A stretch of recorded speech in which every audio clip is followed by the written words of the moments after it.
نبی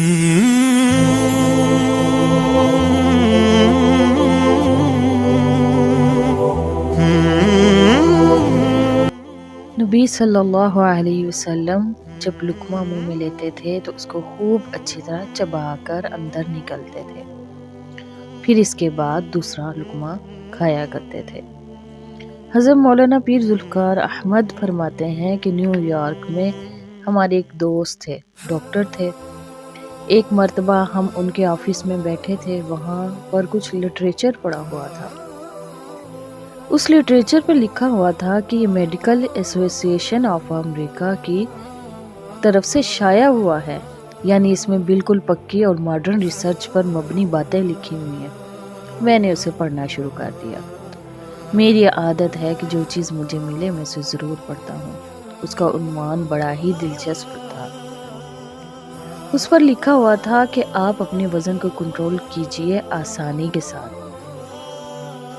اس کے اندر عجیب ریسرچ لکھی ہوئی تھی کہ جو بندہ اپنے اضافی وزن کو کنٹرول کرنا چاہے اور وہ ورزش بھی نہیں کر سکتا اور وہ سلمنگ سینٹر بھی نہیں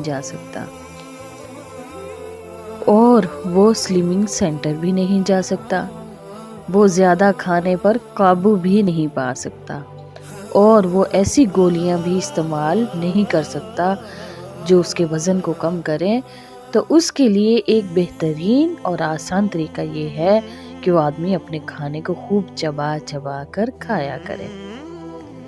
جب میں نے یہ بات پڑھی، وہ اپنے کھانے کو خوب چبا چبا کر کھائے، تو میں نے کہا یہ تو میرے محبوب صلی اللہ علیہ وسلم کی سنت ہے۔ حدیث پاک میں آیا ہے کہ نبی علیہ السلام جب لقمہ منہ میں لیتے تھے تو اس کو خوب اچھی طرح چبا کر اندر نگلتے تھے، پھر اس کے بعد دوسرا لقمہ کھایا کرتے تھے۔ سبحان اللہ۔ پھر اس کے بعد انہوں نے اس کی سائنسی وجہ بھی لکھی۔ جب انسان کھانا کھاتا ہے تو اس کو پتہ چلتا ہے کہ میرا پیٹ بھر گیا۔ یہ فیصلہ انسان کا پیٹ نہیں بلکہ یہ فیصلہ اس کا دماغ کرتا ہے۔ دماغ یہ فیصلہ کیسے کرتا ہے؟ دماغ کی طرف سے دو سگنلز آتے ہیں۔ ایک سگنل منہ کی طرف سے آتا ہے۔ منہ ایک کرشنگ یونٹ ہے جس میں دانت غذا کو چباتے ہیں۔ جتنی مرتبہ یہ چلتا ہے اس کو گنا جاتا ہے، پھر وہ گنتی دماغ کو پہنچتی ہے کہ اتنی مرتبہ چل چکا۔ دماغ کو سگنل یہ ملتا رہتا ہے کہ خوب سیر ہو کر کھا لیا گیا۔ دوسرا سگنل پیٹ کی طرف سے ملتا ہے۔ وہ کیسے؟ وہ اس طرح کہ ہمارے پیٹ کے اوپر والی سطح پر کچھ ٹرانسڈیوسرز ہیں جو سگنلز کو ایک حالت سے دوسری حالت میں بدل دیتے ہیں۔ چنانچہ جب ہمارے پیٹ میں خوراک جاتی ہے تو پیٹ پھیلتا ہے۔ جب پیٹ پھیلتا ہے تو ٹرانسڈیوسرز کے پھیلاؤ کا سگنل دماغ کو پہنچا دیتا ہے، اور یہ فوری سگنل نہیں دیتا بلکہ اس سگنل کا پروسیس کرنا پڑتا ہے۔ اس پروسیس کرنے کے لیے اسے تقریباً 8 منٹ لگتے ہیں۔ مثال کے طور پر اگر آپ ابھی کوئی چیز منہ میں ڈالیں اور اسے چبائیں اور ایک دم پیٹ میں ڈال دیں تو آپ کو یہ محسوس ہوگا کہ پیٹ کتنا بھرا ہوا ہے۔ وہ 8 منٹ بعد ہی اس لقمے کا سگنل دماغ کو صحیح طریقے سے پہنچائے گا، جس سے آپ کو پتا چلے گا کہ پیٹ کتنا بھرا ہوا ہے۔ ہم کیا کرتے ہیں ماشاءاللہ، جب دسترخوان پر بیٹھتے ہیں تو بس یا دسترخوان نہیں یا ہم نہیں، یعنی خوب کھاتے ہیں، تھوڑی دیر بعد جو دسترخوان پر ہوتا ہے وہ پیٹ میں چلا جاتا ہے۔ ہم کوشش کرتے ہیں کہ جتنا اندر ڈال سکیں ڈال لیں۔ شروع کے 2-4 منٹ میں ہم ضرورت سے زیادہ کھا چکے ہوتے ہیں۔ دماغ کہہ رہا ہوتا ہے ابھی گنجائش ہے، کیونکہ اس کے پاس پہلے لقمے کے سگنل 8 منٹ بعد جائیں گے۔ 8 منٹ پورا ہونے سے پہلے ہم بہت کچھ کھا چکے ہوتے ہیں، حالانکہ گنجائش ختم ہو چکی ہوتی ہے، اور ہم کھاتے کھاتے چلے جاتے ہیں۔ پھر جب 7-8 منٹ گزرتے ہیں تو پھر ہم کہتے ہیں آج بڑا کھا لیا۔ یہ ہم کیوں کہتے ہیں کہ آج ہم نے بڑا کھا لیا؟ اس لیے کہ اب دماغ کو صحیح سگنل پہنچا ہے۔ اس کی ایک آسان سی مثال یہ کہ آپ کھانا کھا رہے ہوں کھانا شروع ہی کیا تو آپ نے 5-7 لقمے لیے، اس دوران فون آ جائے، آپ ٹیلی فون سننے چلے جاتے ہیں۔ تو آپ کو 5-10 منٹ ٹیلی فون سننے کے بعد آپ محسوس کرتے ہیں کہ اب تو بھوک ہی ختم ہو گئی، جیسے ہم اکثر بول دیتے ہیں کہ بھوک خراب ہو گئی، اب نہیں کھایا جائے گا۔ ہم اسے کہتے ہیں کہ جی بھوک مر گئی۔ وہ بھوک مری نہیں ہوتی، وہ بھوک خراب نہیں ہوتی، بلکہ وہ جو 5-10 منٹ کا درمیان میں وقفہ ملتا ہے، اس میں سگنل پروسیس کر کے دماغ میں پہنچا دیتا ہے اور صحیح انفارمیشن پہنچ چکی ہوتی ہے کہ اب پیٹ بھر چکا۔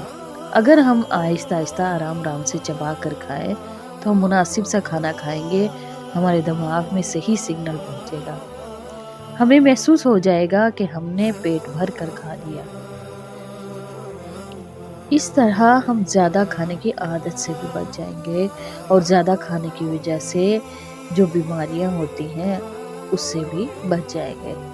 دراصل جتنی ہمیں ضرورت ہوتی ہے ہم جلد بازی کی وجہ سے اسے 5-10 گنا زیادہ کھا چکے ہوتے ہیں۔ ہمارا منہ ایک کرشنگ یونٹ ہے، اس میں دانت لقمے کو کرش کرتے ہیں۔ ایک لقمے کو بار بار چبائیں گے تو دماغ نے تو دیکھنا ہے کہ کتنا وقت چبایا، کتنا وقت یہ عمل ہوا۔ بھلے آپ ایک ہی لقمے کو چباتے ہیں یا 10 لقمے کو چباتے ہیں، اگر لقمہ منہ میں ڈالیں، اچھی طرح چبائیں، اس کے بعد نکلیں، پھر دوسرا لقمہ ڈالیں، پھر چبائیں، اتنا ہی ٹائم دے۔ اس طرح آہستہ آہستہ کھاتے ہوئے ہمیں 10 منٹ لگ جائیں تو اس وقت میں ہم اتنا کھا لیں کہ ہمارا دماغ مکمل فیصلہ کر سکے کہ ہم نے ضرورت کے مطابق کھایا۔ لہٰذا آپ ایک چپاتی کھائیں گے تو آپ کی طبیعت مطمئن ہو جائے گی کہ محسوس کریں گے کہ میرا پیٹ بھر گیا، میری بھوک مٹ گئی، آپ کو گولیاں کھانے کی ضرورت نہ پڑے گی۔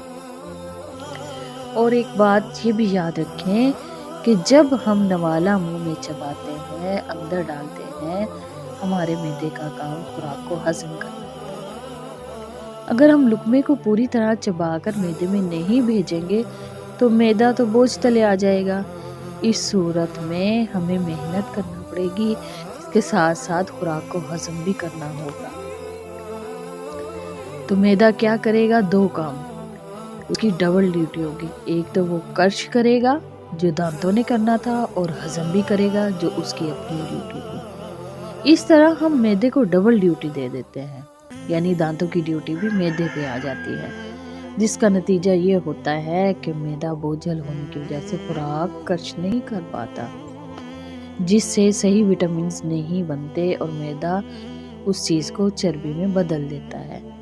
ایسا بندہ اکثر بیمار رہتا ہے اور پھر وہ کہتا ہے پتہ نہیں کیا، ذرا سا کھا لیں تو طبیعت بوجھل ہو جاتی ہے۔ وہ اس لیے کہ آپ نے سسٹم مکمل طور پر استعمال ہی نہیں کیا۔ آپ کرشنگ، خوراک کو پیسنے کا کام جو کہ منہ کا تھا وہ آپ معدے کو دے رہے ہیں، جبکہ معدے کا کام ہاضمے کا تھا۔ جب معدے پر ڈبل ڈیوٹی دانتوں کی بھی آئے گی اور اپنی بھی آئے گی تو معدہ تو بوجھل ہوگا۔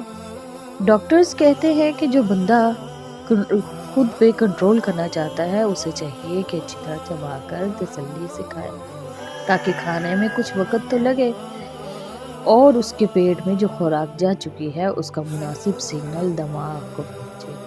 اگر اس طرح کھائے گا تو اس کی چربی بھی نہیں بنے گی، ورنہ بہت سی بیماریوں کا سبب بن سکتی ہے، ہارٹ اٹیک بھی ہو سکتا ہے۔ اس طرح گویا ہم خود مصیبت خرید رہے ہیں۔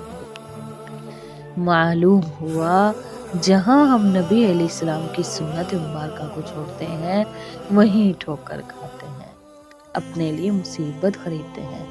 کتنا اچھا ہو کہ ہم ہر کام نبی کی سنت کے مطابق کریں اور اس دنیا میں بھی فائدہ حاصل ہو اور آخرت میں